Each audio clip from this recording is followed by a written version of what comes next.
Hello and welcome to Logan Sounds Off. Today I am doing an amazing interview with Cormac Battle. How are you, Cormac?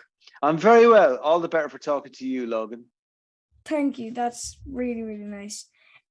So Cormac, for those who don't know about you and what you do, and who haven't listened to radio in a good long time and who are living under a rock, please let us know about what you've been doing in the past couple of years and what you've done.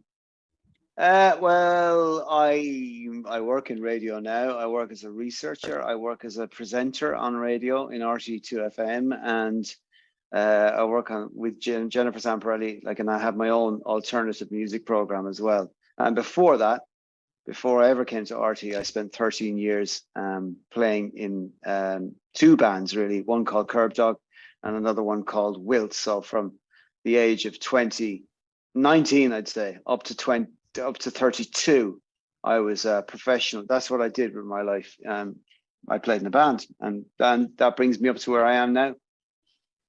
It's actually a very interesting story, guys. So please, even if you want more information after this, please look up about Cormac, because he's got some very interesting stories, which we're going to talk about during this interview. But first of all, I want to ask that I read that you started playing guitar after watching Back to the Future. What age were you when you got inspired to learn guitar? I suppose I was 14. Well, Back to the Future came out when I was 14, which is 1987. And Back to the Future, when Marty McFly gets up on stage and he starts playing Johnny Be Good by Chuck Berry. And I just saw the power and the effect that had on me was just unbelievable. It just went in so deep. And because, all the girls like Marty McFly, and he was just so popular and he's so cool in that film as well. And I was at a very impressionable age at 14. So I got my parents to pestered them to get me an acoustic guitar. And that's where it kind of started for me, really. I wanted to be Marty McFly. I wanted to be that guy. I wanted to inhabit and embody what he did to some degree. And so that's where that journey started for me. That's actually a very interesting story. And I've never quite heard a story like it. So then, when you played guitar, did you want to set out as just playing it for fun? Or did you really think that you wanted to be in a band and take over the world with your band, with your guitar?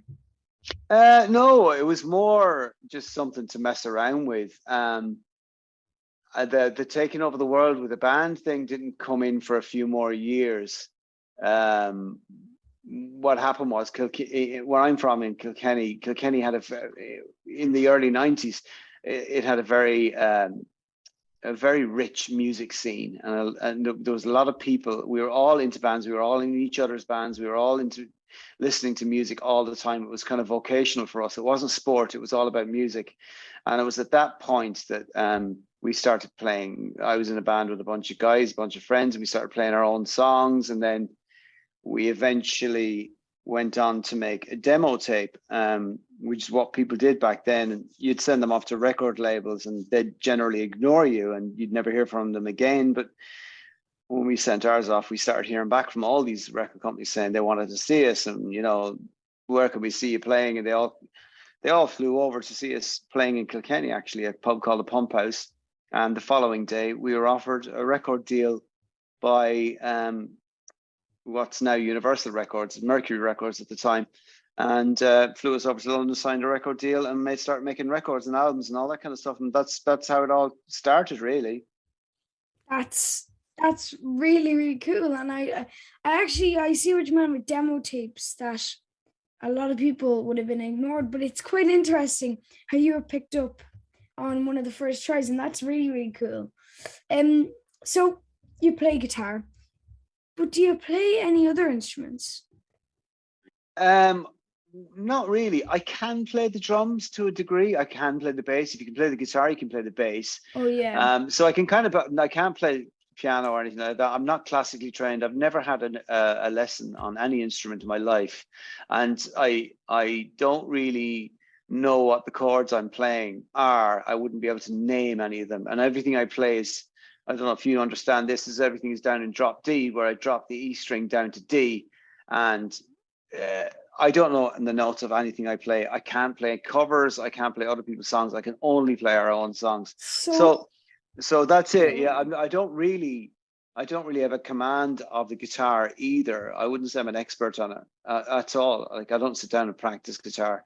I do everything just to get by, just to to get by. But like, you know, but over the years, I haven't played with the band and worked in studios and making records where you have to play things over and over and over and over again. It makes you good at what you do. So I'm quite limited in what I can do, but what I'm limited in what I can do it very, very well. That's really, really cool, actually. And you were saying there about drop D. I never knew that. So all your songs are drop D on just the E string, or every single string? Just the string. You just take the E string and drop it down to D, and then you can literally play. You can just literally play notes with one finger, all the way up and down the fretboard. And I don't know if you've ever tried it. You should try it out. It'll change everything for you. I have an acoustic and electric. I either have the acoustic drop down fully with all the strings, or one of the strings is dropped down, and one is just the normal tuning. I love dropping D on the E, and I love when you drop the whole guitar down. It gives a whole different sound. So obviously you're an alternative band with Kerbdog. So I wanted to ask, what music inspired you musically growing up? What music did you listen to? Was it siblings that helped influence you musically with different songs and albums and bands? And that wouldn't have been siblings, because my brothers and sisters were all a lot older than me, 10 years plus. So they were they'd even left the house by the time. So by the time I'd reached the age of 10 years old, they were gone off doing their lives.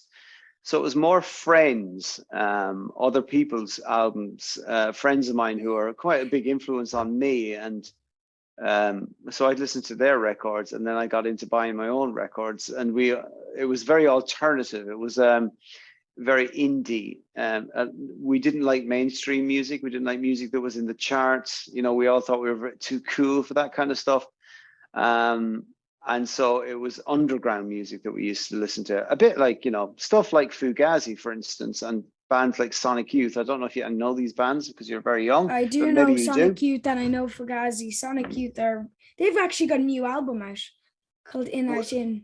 Yeah, well, there you go. That kind of music. And that's the kind of stuff, like, a lot of that underground music was very instrumental in the type of sound that we were looking for. But even though we were trying to do what we did, we were trying to take all those elements but put them back into the mainstream, really. Yeah, actually, I really like that story. And I think at the time when you were growing up, a lot of people weren't into the underground music.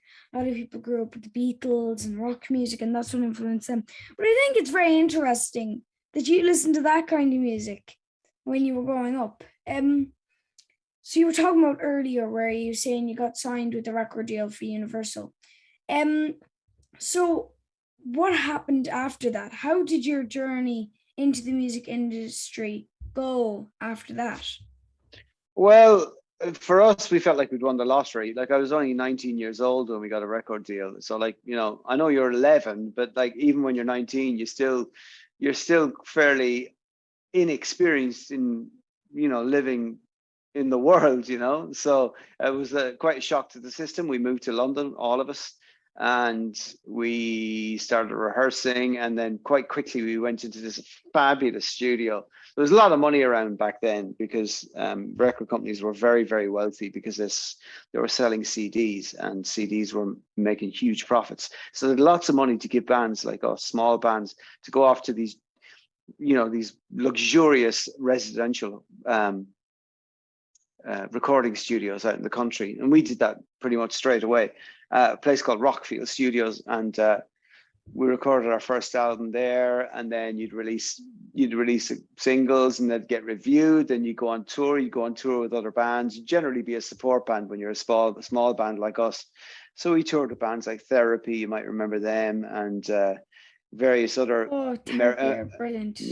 American bands that we would have toured around Europe and the UK with, and stuff like that. And then that it gets to the end of a cycle, and that first album did reasonably okay and set us up for the second album. We went on then we spent nearly 6 months in Los Angeles in America doing our second album, which was an experience in itself, because we were there for so long, because we were only meant to be there for about 6 weeks, but it ended up being 6 months, because we had to learn on the job, and we weren't really good enough to, as for the guy who was making the album, he thought we needed to get better and better, so we had to practice a lot while we were over there, and he wasn't taking anything less than perfect, so it took a lot longer to make than we thought it would. Nevertheless, we had a brilliant experience. We were in California and soaking that up as young men, and generally sort of living the dream while all our friends were at home,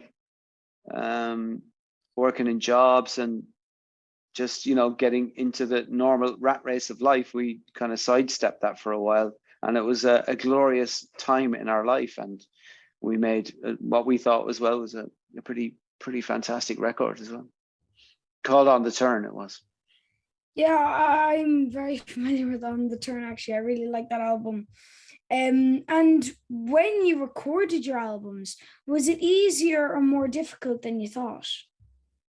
More difficult, actually, because especially the second one, because we're not accomplished musicians, as I said. We kind of have a punk rock ethic, whereby once the song sounds reasonably in shape, we're happy with that. But when you bring it into a recording studio and you have producers who are paid large amounts of money to get the best out of you, they really squeeze you to work to the highest of your ability that you possibly can. So it is much harder than you think, because things kind of have to be nearly pretty much perfect. Well, it was in our case anyway, and we were not perfect. We were not perfectionists at all. So the records consequently were hard enough to make for us, to be quite honest. And it was quite hard to replicate that kind of live, because it wasn't something we did. We didn't go and practice 8 hours a day. It wasn't just something we did. We good was always good enough, but when it came to actually getting into a studio, that standard wasn't acceptable to people who are making our records with us. So making records was harder than we thought it'd be. So it must be then a tough ride making an album. So when you are writing your songs, where do you get your inspiration from? Everywhere, really. A lot of it's other people's music and fragments of music that goes into your head, and probably comes out in a different way.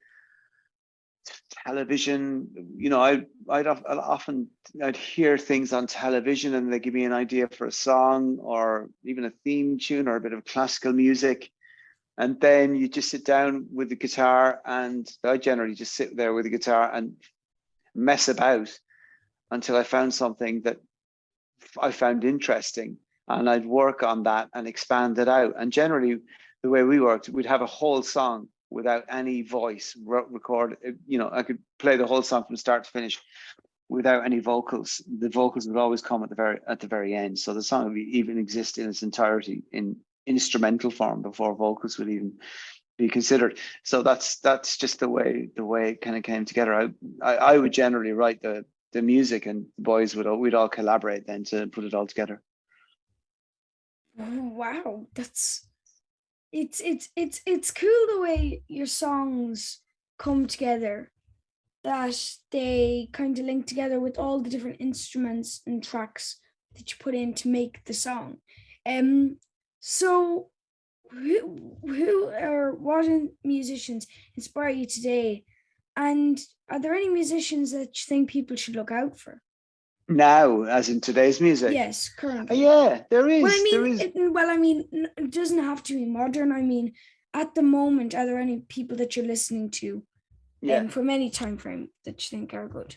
Yeah, well, God, Logan, there's so much music, that's been made, rock and roll, certainly since the Beatles anyway, all the way up to now. But like stuff that I would listen to quite a lot, like for instance, a band that I'm listening to right now, even though they're not particularly new, I'm only discovering all their music, is Death Cab for Cutie. I don't know if you've ever heard of them, but an American band, Fugazi are one of the most important bands in my life, and they're a huge influence on me. Sonic Youth again, equally. But more contemporary bands that are going around at the moment, I like stuff like, I don't know if you know Foals, or stuff like The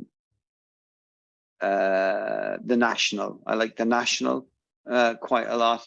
And then, you know, there'll be other kinds of music that like Nick Cave and the Bad Seeds. I don't know if you know Nick Cave. Yeah, I know Nick that Cave. that kind of stuff that wouldn't necessarily, you wouldn't find that sound in our music, but it's certainly stuff that I would listen to a lot. I tend to listen to the same stuff a lot over and over and over again. So I'll get into a phase of listening to a band and I won't listen to any other band for about 6 months. So that currently that band is Death Cab for Cutie for me at the moment. I can see where you're coming from with kind of like, I go through phases with music. There's like one band that I latch onto for a bit, and then I see another band and I'm like, oh, they're amazing, and I'll go on to them. Then at the moment it's Pink Floyd. Yeah. Pink Floyd at the moment. Yeah. And David Bowie, who I think are like, they've got some really long and mad songs, Pink Floyd, like 25 minutes, some of them, but amazing. Yeah. Amazing. Really weird stuff, like The Piper at the Gates of Dawn, mad stuff on that. But yeah, then, I only discovered Pink Floyd in the last few years myself, you know, and I'm a lot older than you. So there's never a bad time to discover music. Just because something happened, you know, 40, 50, 30 years ago doesn't mean it's not worthy of listening to now. So I'm heartened by the fact that you as an 11-year-old are discovering Pink Floyd, because I did a lot later in life. You're discovering Pink Floyd a lot, you know, not many 11-year-olds are into Pink Floyd. And I think that's so cool, you know, that's really something else. It really is fun though to be able to listen to these bands and go, oh yeah, I know them. Because now, at the moment, currently, Pink Floyd's debut album is 64 years old. Wow. I think, because it's 2023 now, and 64 years old, and it was 1969 when it was released. Dark Side of the Moon is 50 years old this year. Yeah, I know. So there's mad facts like that. So you have your show anyways on 2FM called The Battle Axe. Brilliant name. Like, really brilliant name. So how do you decide what music to share on The Battle Axe? Well, it's mainly play a lot of mainly contemporary music. It used to be all about the battle axe. An axe is what people sometimes call a guitar, and so it was all guitar music at one point. But it's changed a lot since over the years. Now it's a very contemporary show, where it's a mixture of dance, indie music, and rock music. So most of the stuff I play on it now is the kind of guitarier end of dance music. Like a lot, you know, there's dance music out there that sounds a bit like rock music and contemporary rock music, and like bands like Folds, who I was talking about, or excuse me, you know, this dance stuff like Disclosure, or Bicep, a bunch of guys from Northern Ireland. So it's quite a mix now of what I do. But it's most of it's actually quite new music. So which is great, because if I didn't have a show to play new music, I'd probably still be just listening to the stuff that I always liked and never moved on. But since I have a show that requires me to keep moving forward, that's a great motivator for me to stay on top of things and, you know, discover new stuff all the time. Yeah, wow, that's such kind of an upbeat response to that question. Wow, that's really, really interesting. Thank you. And now for my last question, I want to ask, do you have any tips for young Irish musicians or DJs or broadcasters or people who are getting into journalism, all ages? Do you have any kind of tips that you would give from your experience in the radio industry? I would just, I suppose, if you just don't fake it, because if you like it, if you enjoy what you're doing, don't do anything to be famous. I would suggest, if you become famous through doing something that you love, that's good. But so if you become a musician, you become famous as a result of that, that's great. If you become a journalist and you become a TV journalist or a radio journalist or whatever, or TV radio presenter on certain things, that's great. But you have to have a passion for something. Like me, I have a passion for music. I have a passion for other things in life as well. But the strongest advice I would give anything is, don't do anything because you think it's going to make you popular, or who needs, fame is a kind of a very fickle thing, and it comes and goes very quickly. But if you have something passionate that you can make interesting, and you can bring your love of that, say if it's music or whatever you're into, and make that your job. If your passion can become your job, then you're doing very well. And if money and fame comes along as a byproduct of that, that's all well and good. But I would see the fame and money as a bonus. But my main advice would be is just be authentic, and if you're into something, follow it. If you don't pretend to like something just for the sake of trying to get into the media or trying to sell records and stuff like that. Long term, that's not a good strategy for happiness. That's amazing, and it's very much true, because you really shouldn't put yourself into an industry where you don't like. No, don't do it, because you'll spend the rest of your life regretting it. You will, and I think that's a very, very good point. Well, thank you, Cormac, for joining me on my podcast. You're welcome, sir. I really, really enjoyed it. I really, really enjoyed it. For those who want to look at what you've done, and if they want to find you on social media, where can they find you, Cormac? Well, generally, I don't engage heavily on social media, but I do have a Twitter account at Cormac Battle on Twitter, and you can find me in my band, Kerbdog, and you can also find me doing a music show on 2FM, RTÉ 2FM. Yeah, you can find us. You can search all that stuff on the internet anyway these days. Yeah, you really can. You can. Logan, it's been I've never been interviewed by somebody of your age, but I can only imagine. You can tell that you are into this, and my gut says that this is we're going to be hearing an awful lot more about you in a much wider way in the future. Thanks, Cormac. I really enjoyed talking to you too. Well, you've answered all these brilliantly, so I have to say goodbye. Bye, Cormac. That's okay. All right, take it easy, my friend. Bye. Bye-bye.